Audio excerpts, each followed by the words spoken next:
So what can you see on your screen? Can anyone tell me? Devant, what can you see on your screen? PPT. Devant Rathi, PPT. How do you know that this is PPT? It can be a PDF also. से वो पहले दिख गया था. पहले दिख गया था. अच्छा, जब मैं आपसे पूछूं क्या दिख रहा है तो उसमें आप मुझे फीडबैक दो. हेडिंग उसमें क्या लिखी हुई है ना? So heading of this slide is shapes of atomic orbitals or boundary surface diagrams of atomic orbitals.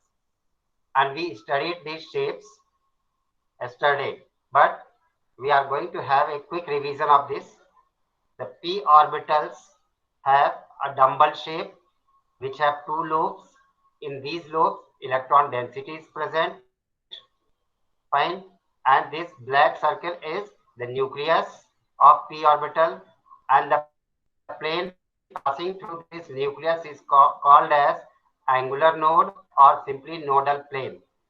The p orbitals in which both the lobes are present on x-axis are known as px orbital, whereas the p orbitals in which both the lobes are present on y-axis are known as py orbital.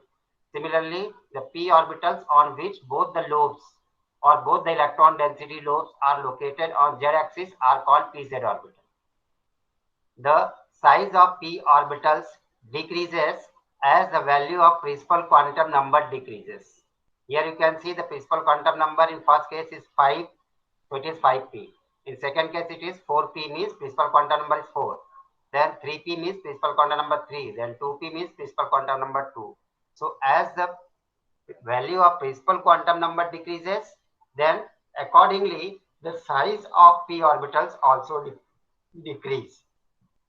Here in this fourth picture you can see the increasing order of energy of orbitals. As the value of principal quantum number increases, the energy of atomic orbitals also increases. Here also in this picture where my cursor is there, you can see the energy is also decreasing in the same order in which the size is decreasing. Means among p orbitals, as the value of principal quantum number decreases, the value of energy also decreases. जैसे जैसे principal quantum number की value decrease करेगी, वैसे वैसे size भी decrease करता है P orbital का और उनकी एनर्जी भी डिक्रीज करती है. ठीक है. Now here in this picture, in the middle picture, you can see there are some radial nodes of p orbitals. Radial nodes का मतलब along the radius. ठीक है. तो ये 4p में आप देखिए कितने रेडियल नोड्स हैं. पहला लोब ये जो डार्क कलर से दिख रहा है, उसके बाहर एक एम्प्टी स्पेस है जहां पे इलेक्ट्रॉन डेंसिटी नहीं है, जहां पे मेरा कर्सर है. फिर उसके बाद हाई इलेक्ट्रॉन डेंसिटी है, फिर उसके बाद एम्प्टी स्पेस है, फिर से हाई इलेक्ट्रॉन डेंसिटी है. So these spaces where the electron density is zero, where the probability of finding electron is zero, are known as radial nodes. ठीक है. तो 4p में कितने रेडियल नोड्स होंगे? That can be calculated with the help of formula n-2. The number of radial nodes in p orbitals can be determined by formula n-2, where n is principal quantum number. जैसे 4p में n की value क्या हो गई? 4. तो radial nodes कितने होंगे? 4 - 2 = 2.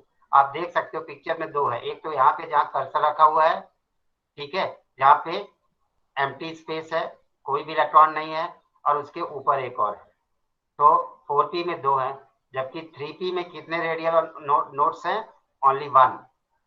Y? 3 - 2 = 1. 2p में कितने होंगे? 0, क्योंकि 2 - 2 = 0. Now number of angular nodes means nodal planes. In p orbital, the value of azimuthal quantum number is only 1. ठीक है. p ऑर्बिटल तभी होंगे जब l की वैल्यू क्या हो? 1. l की वैल्यू 1 है. So number of nodal planes और नंबर ऑफ एंगुलर नोड्स कितने होंगे? जितनी उसकी l की वैल्यू होगी. सो p ऑर्बिटल में l की वैल्यू 1 होती है, इसलिए हर एक p ऑर्बिटल में नोडल प्लेन्स कितने होंगे? 1. And it is shown in the picture. By this rectangular sheet. This rectangular sheet is passing through the nucleus between the two lobes. और हर एक p ऑर्बिटल में एक ही नोडल प्लेन या angular node हो सकता है. इसको निकालने का फॉर्मूला क्या हुआ कि number of angular node is equal to value of L for an orbital. So next slide from where we have to start today. It is shapes of atomic orbitals or boundary surface diagram of atomic orbitals for d subshell. Here we can see that in d subshell there are two dumbbells. एक dumbbell ये हो गया, दूसरा dumbbell ये हो गया. So d orbitals have double dumbbell shaped structures or double dumbbell shapes. ठीक है, दो डंबल्स हैं इसमें. So azimuthal quantum number for d orbital have value L equals 2. ठीक है, डी ऑर्बिटल के लिए L की वैल्यू कितनी होगी 2, P के लिए कितनी होती है 1, S के लिए कितनी होती है 0. ठीक है, और अगर L की वैल्यू 0 है तो इसका मतलब ऑर्बिटल कौन सा है, S ऑर्बिटल. L की वैल्यू 1 है तो ऑर्बिटल कौन सा होगा, P ऑर्बिटल. L की वैल्यू अगर 2 है तो कौन सा ऑर्बिटल होगा, D ऑर्बिटल. L की वैल्यू 3 है तो कौन सा ऑर्बिटल होगा, F orbital. Like this. So azimuthal quantum number have value 2 for d orbitals. So what will be the possible values of magnetic quantum number? -2, -1, 0, +1 and +2. So how many values of magnetic quantum number are there in all? 5. ठीक है, 5 values हैं. कब, जब L की value 2 हो तब. ठीक है, तो जब L की वैल्यू 2 है, मैग्नेटिक क्वांटम नंबर की वैल्यूज क्या है, -2, -1, 0, +1 and +2. That means there are 5 types of d orbitals. There are 5 different orientations for d subshell. Depending upon these different orientations, there are 5 different types of d orbitals. In the second picture, you can see the shapes of different d orbitals. First is dxy. अब इसमें कैसे करेंगे, P में तो हमने क्या देखा था कि लोब जिस एक्सिस पे है वही उसका नाम होता था. जैसे दोनों लोग अगर px होते थे, यहाँ लोब से नहीं है. ठीक है, यहाँ एक्सिस से नहीं है. Suppose if the lobes are present between x and y axis. देखिए, एक लोब यहाँ पे है x और y एक्सिस के बीच में.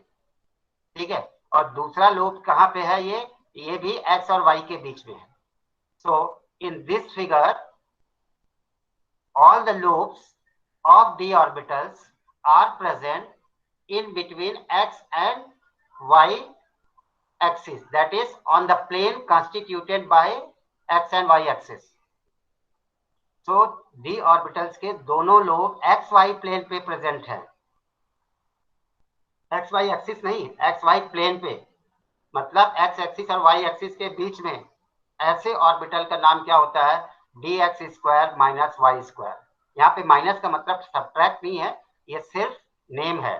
dx square plane y square, मतलब d और x.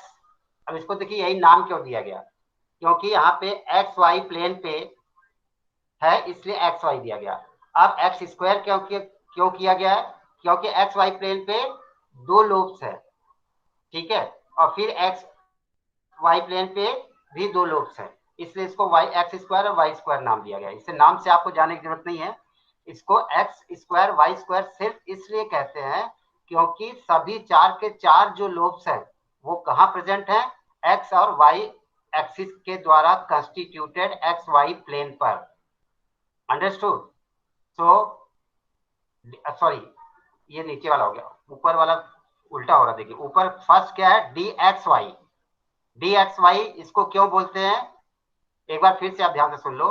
This orbital is called d x y because all the lobes are present on x and y plane constituted by x axis and y axis.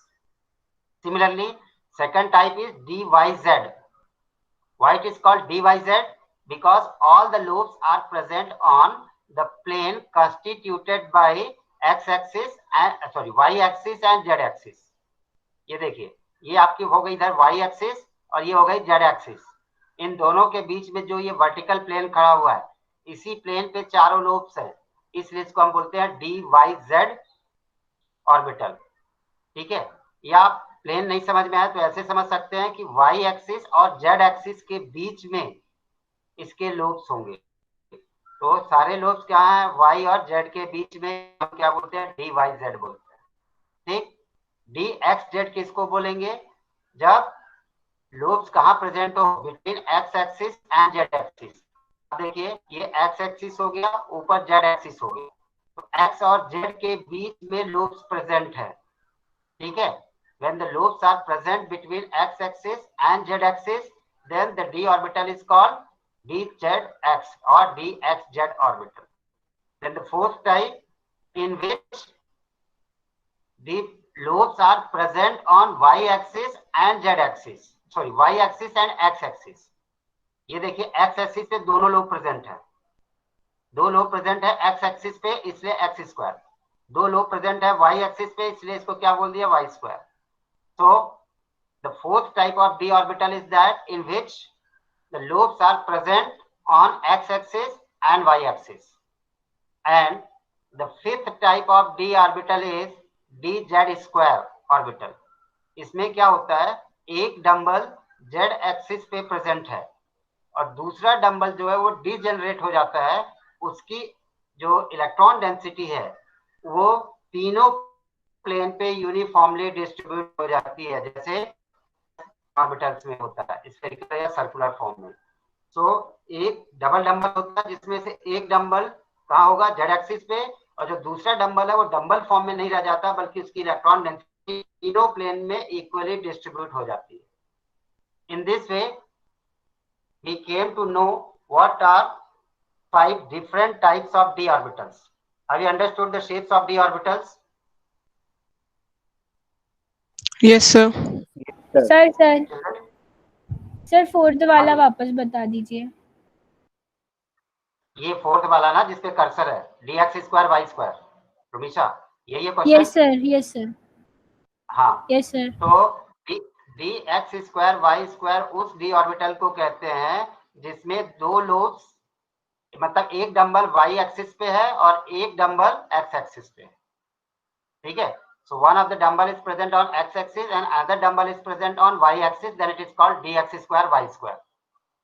Clear? Rumisha? Yes sir. ठीक है sir इसमें ऐसा नहीं होता कि एक z पे और एक y पे, ऐसे x और y रहते हैं बस इसमें? हाँ इसमें सिर्फ x और y रहते हैं, ठीक है। तो जब आप शेप्स बनाएंगे आप तो डबल डंबल बना दीजिए चारों के केस में, बस एक्सिस का नाम चेंज कर दीजिए आप, ठीक है। सब में एक जैसा शेप बना सकते हैं आप। अब पहले में क्या किया कि जो लोब्स बने उनको एक्स एक्सिस और वाई एक्सिस ऐसे ड्रॉ किया कि लोब्स कहाँ आ जाए, एक्स एक्सिस और वाई एक्सिस के बीच में, तो ये डी एक्स वाई होगा। दूसरे वाले को आप कैसे बना सकते हैं, आप एक ही जैसे सब डायग्राम, जैसे फर्स्ट केस में डायग्राम बना वैसे ही बना दीजिए सभी केसेस के लिए, चारों के लिए, बस एक्सिस घुमा दीजिए आप, ठीक है। सेकंड वाले केस को आप कैसे बना सकते हैं कि सेकंड नाम क्या है, डी वाई जेड, मतलब लोब्स होंगे वो लोब्स कहाँ होंगे, तो एक वाई एक्सिस और जेड एक्सिस के बीच में लोब होने चाहिए। तो आप ऐसे यहाँ से ऐसे वाई एक्सिस निकाल दीजिए, जब वाई एक्सिस निकालें जैसे कर्सर जा रहा है, वाई एक्सिस निकाल देंगे तो लोब कहाँ हो गया, वाई और जेड के बीच के मित्रा इधर वाई जेड हो गया, ठीक है। डी एक्स जेड बनाना है तो आपको क्या करना है कि एक्स एक्सिस ऐसे निकालिए, वाई एक्सिस निकला और एक्स और जेड के बीच में लोब्स होने चाहिए, ठीक है। चाहे भले वो वाई एक्सिस पे हो वो चलेगा, उसका मतलब ये दो एक्सिस के बीच में है, इसके हिसाब से नोमेनक्लेचर है, ठीक है। तो डी एक्स जेड के केस में क्या होगा, जो लोब्स होंगे वो एक्स एक्सिस और जेड एक्सिस के बीच में होंगे। डी वाई जेड में क्या होगा, वाई एक्सिस और जेड एक्सिस के बीच में लोब्स होंगे, ठीक है। एक्स वाई में क्या होगा, एक्स एक्सिस और वाई एक्सिस के बीच में लोब्स होंगे। एक्स स्क्वायर वाई स्क्वायर में क्या होगा, एक्स एक्सिस और वाई एक्सिस पर होंगे दोनों लोब्स, बीच में नहीं होंगे, एक्स एक्सिस पे होंगे और वाई एक्सिस पे होंगे। और जो डी जेड स्क्वायर होता है उसमें क्या होगा, एक डंबल जेड स्क्वायर जेड पे एक्सिस पे होगा और दूसरा बीच में सर्कुलर हो जाएगा, fine. So in this way there are 5 different shapes of d subshell orbitals or we can say there are 5 different d orbitals. Now again the size and energy increases with increase in n, or we can say size and energy decreases with decrease in n. तो first वाले cases में इधर देखिए, जैसे हम कैसे इनको compare कर, डी 5d जेड स्क्वायर है, 4d जेड स्क्वायर है, 3d जेड स्क्वायर है, ठीक है। ये जेड स्क्वायर ऑर्बिटल्स को हमने कंपेयर किया, थर्ड सेल का, फोर्थ सेल का और फिफ्थ सेल का। We can see that the size and the energy is decreasing as the value of principal quantum number decreases. तो वैल्यू कैसे डिक्रीज हो रही है प्रिंसिपल क्वांटम नंबर की? 5 is more than 4 is more than 3, orbital same है, dz square dz square dz square. So the size and energy decreases with decrease in the value of principal quantum number, or you can say the size and energy increases with increase in principal quantum number. Then एक और comparison, मान लीजिए हमने कौन सा d orbital ले लिया, xz, so 5d xz, 4d xz, 3d xz, इसमें साइज एंड शेप, साइज तो आपको पिक्चर में देख के ही समझ में आ रहा है कि साइज छोटी हो रही है, ठीक है। जैसे हम 5 से 4 में जाएंगे साइज डिक्रीज हो गई, 4 से 3 में जाएंगे साइज डिक्रीज हो जाएगी। क्यों डिक्रीज हो जाएगी? क्योंकि नंबर ऑफ रेडियल नोड्स कम होते जा रहे हैं, ठीक है। और एनर्जी का क्या होगा? Energy also decreases as the value of principal quantum number decreases, ठीक है। ये पिक्चर जो है वो किसके लिए है? ये डी ऑर्बिटल्स की एनर्जी के लिए। सो 5d xz, 4d xz, 3d xz, जैसे जैसे आप ऊपर से नीचे आ रहे हो तो क्या हो रहा है? एनर्जी डिक्रीज हो रही है, नीचे से ऊपर जा रहे हैं एनर्जी बढ़ रही है, साइज ऊपर जाने में बढ़ रही है। इसका मतलब as the value of principal quantum number increases, the size and the energy of d orbitals also increase. अगर हम सभी ऑर्बिटल्स को कंपेयर करें एसपीडीएफ सबको, तो एनर्जी का ऑर्डर क्या है?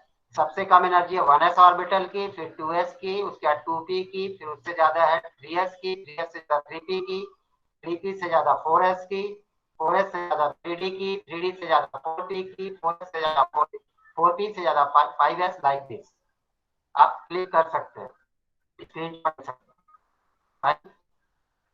तो understood the shapes, size and energy of d orbitals? Yes. Yes, sir. Yes, sir. All right.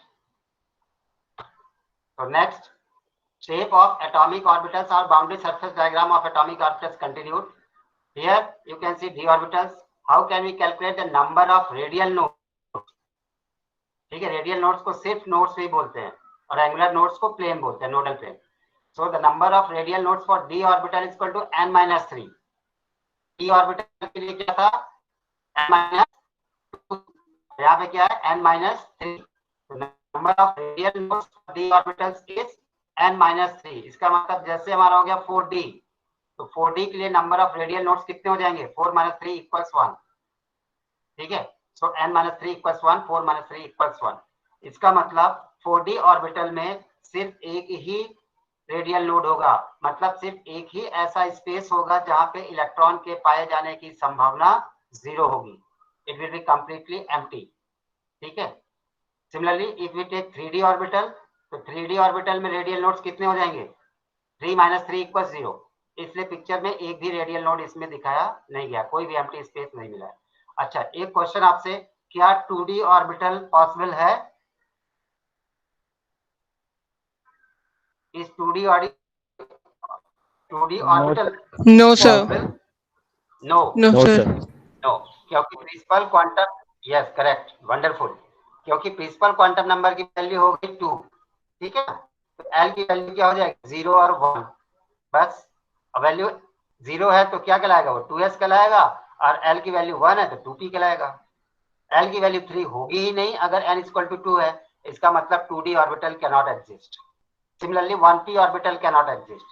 3f orbital cannot exist. Fine. So, similarly, we can calculate the nodal planes in d orbitals or number of angular nodes in d orbitals. What is this number of angular nodes? How can we calculate? By finding the value of L. E के लिए भी same formula था, number of planes निकालने के लिए nodal plane, D के लिए भी सेम है, that is value of L. So for d orbitals, what is the value of azimuthal quantum number? 2. So number of nodal planes for d orbital will be 2. और number of angular nodes for d orbital will be 2. p orbital के लिए कितने होंगे? 1, क्योंकि p के लिए l की value 1 होगी. Now in this way, by using this formula, we can calculate the total number of radial nodes or total number of nodal planes in given subshell. जैसे d ऑर्बिटल में देख ली कह दिया total number of nodes for a orbital. Total number of nodes पूछ दिया तो क्या होगा?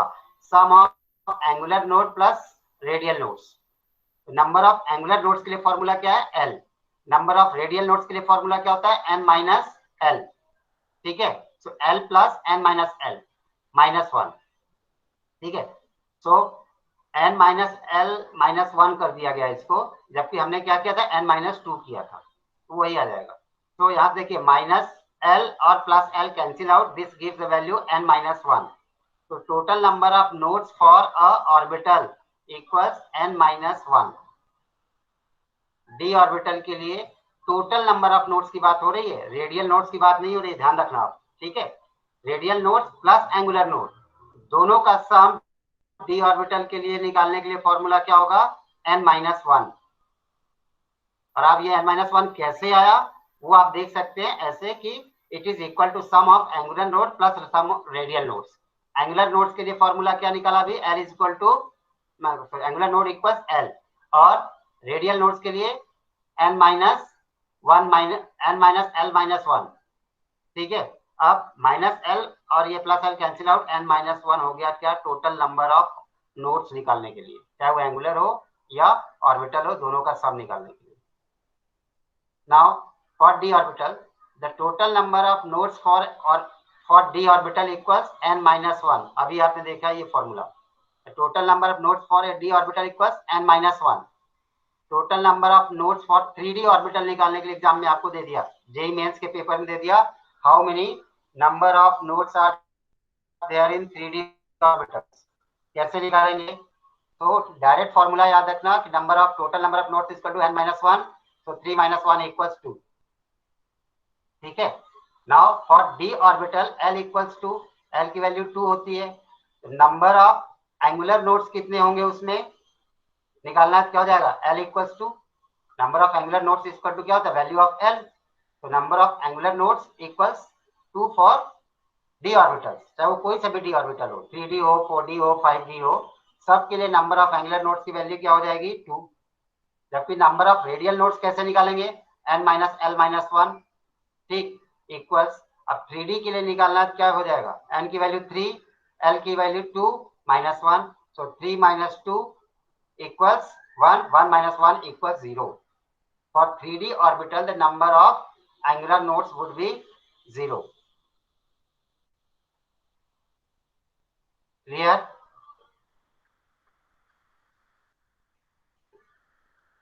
हेलो, हाँ जी सर. अगर 5d z स्क्वायर वाला सर 5d z स्क्वायर में अगर सर नोट्स निकालनी हो तो 5d स्क्वायर में, हाँ मैं समझ गया आपका क्वेश्चन बेटा. 5d स्क्वायर में निकालना है मतलब आप 5d में निकाल रहे हैं, वहां पे आप s y z पे नहीं जाएंगे अलग से, वो तो ओरिएंटेशन है.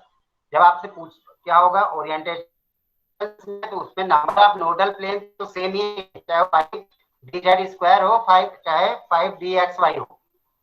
ठीक है, तो उस केस में भी हमको सिर्फ 5d लेना है. तो नंबर ऑफ एंगुलर नोड्स कितने हो जाएंगे? 2. नंबर ऑफ रेडियल हो जाएंगे 5 माइनस 2 माइनस 1. तो 5 माइनस कितना हो गया? 3, 3 माइनस 1. ठीक है ना, तो 2 प्लस, हेलो बोलो बेटा. यस. कोई बोल रहा था कुछ? हाँ, तो यहाँ पे आप डी जेड स्क्वायर हो या डी एक्स वाई स्क्वायर हो या d x square y square, कोई सा भी हो, ये डी सब सेल के लिए निकलता है, डी ऑर्बिटल्स के लिए निकलता है, उनके ओरिएंटेशन से नहीं निकला। Magnetic quantum number does not have anything to deal with radial nodes and angular nodes. Ronit, Yes, sir. what your Clear. answer? Okay.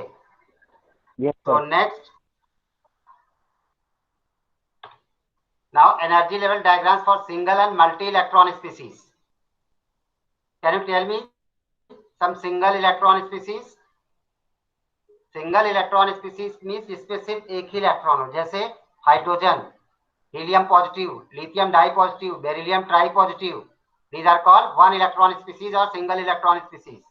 And the Bohr's atomic model was exclusively applicable for single electron species. For multi electron species, it failed. ठीक है? So in single electron species, the increasing order of energy is 1s is less than 2s equals 2p. 2s और 2p वहां पे same रहेगा. वहां subshell single electron species में जो different subcells हैं, सबसेल्स की एनर्जी सेम होती है, सेम शेल्स की एनर्जी अलग होती है. ठीक है? सो 1s से ज्यादा एनर्जी होगी 2s और 2p की. 2s और 2p की एनर्जी बराबर होगी. सिमिलरली 3s 3p और 3d की एनर्जी बराबर होगी. ठीक है? और 3s 3p 3d की एनर्जी 2s 2p से ज्यादा होगी. Similarly 4s 4p 4d and 4f, ये सब फोर्थ सेल के ऑर्बिटल्स है, इन सब की एनर्जी बराबर होगी. सबसेल्स की एनर्जी डिफरेंट नहीं होती सिंगल इलेक्ट्रॉन स्पीसीज में. ऐसा क्यों? Can anyone guess why different subshells in single electron species do not have different energies?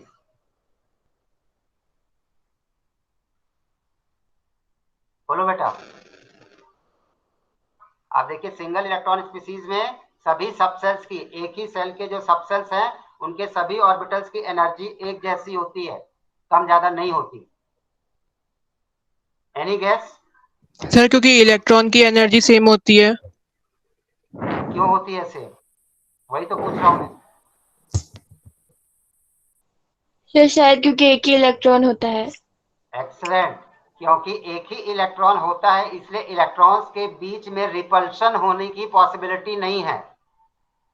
और मैंने आपको फर्स्ट डे बताया था, whenever there is repulsive forces between two particles there will be increase in energy.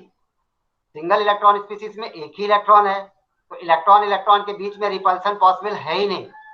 और electron electron के बीच में repulsion possible नहीं है तो सबसेल्स के बीच में, क्योंकि इलेक्ट्रॉन कहाँ प्रेजेंट है? सबसेल के ऑर्बिटल्स में, और वहां रिपल्सन ही नहीं है, इसलिए उस सबसेल में जितने भी ऑर्बिटल्स होंगे सबकी एनर्जी सेम होगी. Got the answer? Why different orbitals and subcells in single electron species have same energy? Because it consists of only one electron and there is no inter-electronic repulsion. Clear? But in multi-electron species, जिसमें एक से ज्यादा electrons हैं, when the electrons are present in orbital, when the electrons are present in subcells, there would be inter-electronic repulsion between electrons. Electrons electron के बीच में repulsion होगा, कहीं पे ज्यादा होगा कहीं पे कम होगा. इसकी वजह से जो डिफरेंट सबसेल्स हैं उनकी एनर्जी भी डिफरेंट हो जाती है. And the increasing order of energy of different subcells is in the figure. तो सबसे कम एनर्जी किसकी होती है? When electron is present in 1s subshell, फिर उससे ज्यादा 2s सबसेल, 2p सबसेल, फिर 3s सबसेल, फिर 3p subshell, 4s subshell, 4s के बाद 3d सबसेल, फिर 4p subshell, 5s subshell, 5s के बाद 4d सबसेल, फिर 5p, 5 के बाद 6s, 6s के बाद 4s सबसेल. ठीक है? अब एक क्वेश्चन ये बनता है कि ये 4s सबसेल है जो कि फोर्थ एनर्जी शेल में है, और 3d कहाँ है? थर्ड एनर्जी शेल में. फिर भी 3d की एनर्जी 4s से ज्यादा क्यों है? 3d की एनर्जी 4s से कम होनी चाहिए क्योंकि 4s इलेक्ट्रॉन कहाँ प्रेजेंट है? फोर्थ सेल में, जबकि 3d कहाँ प्रेजेंट है? थर्ड सेल में. ठीक है? फिर भी 3d की एनर्जी 4s से ज्यादा क्यों है? Can anyone tell me? Any guess? Madhav, Ronit, Arman? Sir n+5. Yes, absolutely correct answer. This order is energy of atomic orbitals is decided by n plus L rule. ठीक है? Greater the value of n plus L means greater the sum of principal quantum number and azimuthal quantum number, greater would be the energy. अब देखिए 4s के case में क्या होगा, n की value 4 और s की वैल्यू 0. ठीक है, तो 4 plus 0 equals 4, वैल्यू इज 4. जबकि 3D में क्या हो जाएगा, n की वैल्यू 3 और l की वैल्यू 2, तो 3 plus 2 5 हो जाएगा. तो n plus l का सम जब ज्यादा होगा तो एनर्जी भी ज्यादा होगी मल्टी इलेक्ट्रॉन स्पीशीज में. n plus l की वैल्यू जब कम होगी तो एनर्जी भी कम होगी. So energy of different orbitals और energy of different subshells in multi electron species is decided by n plus L rule. According to this rule, greater the sum of value of n and L, that is principal quantum number and azimuthal quantum number, greater would be the energy of subcell or greater would be the energy of the orbital. Clear? अब देखिए 3D subshell में कितने orbitals हैं, 1 2 3 4 5. 4p में कितने orbital, 4p subshell हो गई, fourth cell p है मतलब 4p सबसेल. 4p सबसेल में कितने orbitals, 1 2 3 shown by blue spheres. s में कितने ऑर्बिटल्स होंगे, s सबसेल कोई सी भी हो एक ही ऑर्बिटल होता है. d सबसेल कोई सी भी हो 5 ऑर्बिटल्स होते हैं. f सबसेल कोई से भी हो 7 ऑर्बिटल्स होते हैं, क्योंकि मैग्नेटिक क्वांटम नंबर की 7 वैल्यूज होंगी इसलिए. Understood? Is all this picture clear to you? Tell me. Hello. Okay. Yes, sir. All right. So let me take your attendance once.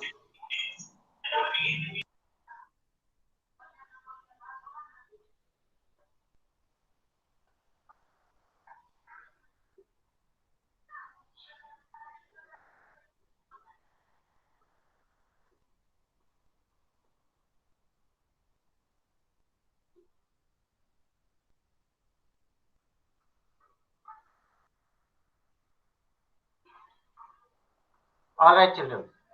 So next slide. Rules for this is about shapes and boundary surface diagram of s orbital, p orbital, d orbital, and f orbital. ठीक है. अब there are certain rules for filling electrons in atomic orbitals, or there are certain rules for writing the electronic configuration. The first rule is Aufbau rule. The word Aufbau in German language means building up of orbitals. ठीक है. What does this rule say?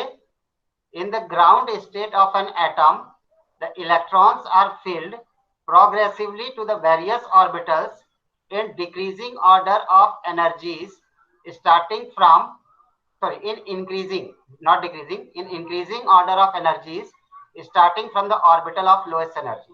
मतलब क्या है, जब भी कोई atom अपने ground energy state में है, जब उसने कोई भी एनर्जी एब्जॉर्ब नहीं की है, उस केस में इलेक्ट्रॉन्स हम कैसे भरेंगे? सबसे पहले सबसे लो एनर्जी वाले ऑर्बिटल में इलेक्ट्रॉन जाएगा. ठीक है, फिर ज्यादा एनर्जी वाले ऑर्बिटल्स में बाद में जाएगा. ठीक है, और सेम एनर्जी लेवल से हायर एनर्जी लेवल में इलेक्ट्रॉन तभी जाएगा when each orbital is completely filled. So what is above principle? Above principle says that when electrons are to be filled in atomic orbitals, they are progressively filled in the increasing order of energies of atomic orbitals.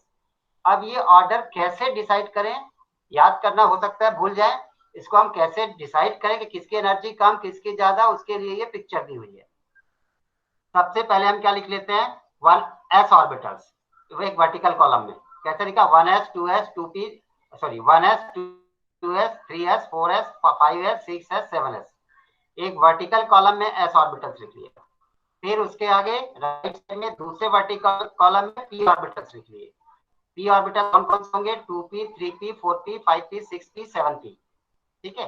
फिर उसके right side में क्या लिखे vertical column में, d orbitals, 3d orbital 4d orbital 5d orbital 6d orbital. फिर उसके right side में लिख लिया f orbital, 4f and 5f। इस तरीके से अलग अलग वर्टिकल कॉलम्स में हम अलग अलग शेल सबसेल्स के ऑर्बिटल्स को लिख लिए। पहले में लिख लिया s सबसेल के ऑर्बिटल्स, दूसरे में p सबसेल के, तीसरे में d सबसेल के, चौथे में f सबसेल। अब क्या करना है, कर्सर देखना मेरा, यहां से आपने इलेक्ट्रॉन भरना चालू किया टॉप से। पहले इलेक्ट्रॉन गया कहाँ, 1s में, ठीक है, 1s में गया, और फिर उसके बाद ये यहाँ से ऊपर खाली, उसके बाद फिर नीचे आए आप 2s में इलेक्ट्रॉन गया। फिर जब ऊपर से नीचे आप आ रहे हो तो क्या कर रहे हो आप, इलेक्ट्रॉन फिल कर रहे हो, और जब नीचे से ऊपर जा रहे हो डॉटेड लाइन से, इसका मतलब यहाँ पे इलेक्ट्रॉन फिलिंग नहीं है। तो 1s में पहले भरा, फिर खाली गए, फिर 2s में भरा, फिर खाली गए, फिर 2p में भरा, 2p के बाद 3s में भरा, फिर खाली गए, 3p में भरा, 4s में भरा, फिर खाली गए, 3d में भरा, 4p में भरा, 5s में भरा, फिर खाली गए 4d, उसके बाद 5p 6s, फिर खाली, तो 4f 5d 6p 7s, फिर खाली, ओहो ये माउस क्लिक कर गया, okay.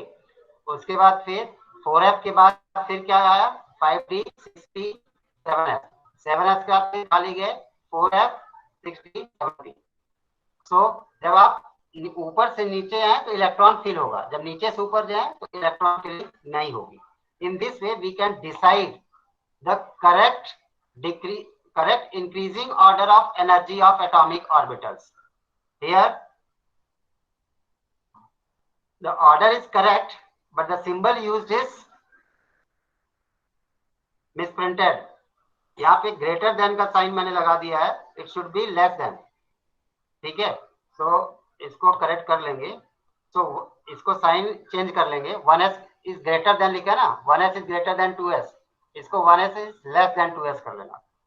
So 1s is less than 2s is less than 2p is less than 3s is less than 3p less than 4s less than 3d less than 4p less than 5s less than 4d less than 5p 5p is less than 6s 6s is less than 4f 5d 6p 7s 5 इस तरीके से। तो जब आप इस diagram को ऐसे बनाओगे, फिल करोगे, तो अपने आप इसका ऑर्डर आपको निकल आएगा। तो no need to memorise this order, ठीक है, इसको लर्न करने की जरूरत नहीं है, आप डायग्राम से डायरेक्ट डिराइव कर सकते हो। बस आपको क्या लिखना है, प्रिंसिपल का स्टेटमेंट याद रखना है कि when electrons are to be filled in atomic orbitals, they are filled in atomic orbitals in order of increasing energy from low energy to higher energy. Fine, so rest will do in next class.